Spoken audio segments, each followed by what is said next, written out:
আসন্ন শ্রাবণী মেলাকে ঘিরে বুধবার তারকেশ্বর স্টেশন পরিদর্শনে এলেন হাওড়া ডিভিশনের ডিআরএম সঞ্জীব কুমার।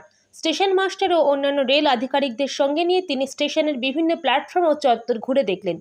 বর্তমানে তারকেশ্বর স্টেশনে চলছে অমৃত ভারত প্রকল্পের কাজ, যার মাধ্যমে স্টেশনটি আধুনিক রূপ পেতে চলেছে। প্রতি বছরের মতো এবারও শ্রাবণী মেলায় লক্ষ লক্ষ ভক্তের সমাগমের আশঙ্কা করা হচ্ছে। এদের মধ্যে অধিকাংশ যাত্রী ট্রেনে করে তারকেশ্বরে পৌঁছান।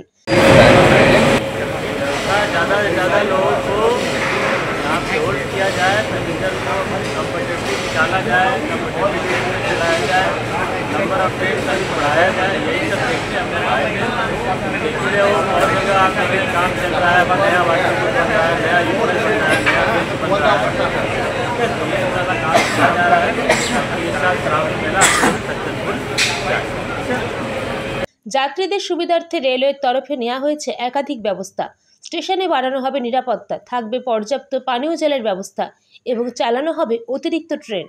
পরিদর্শনের শেষে ডিআরএম সঞ্জীব কুমার সাংবাদিকদের জানান, ভক্তদের যাত্রা যাতে নির্বিঘ্ন করতে সব রকম প্রস্তুতি নেওয়া হচ্ছে।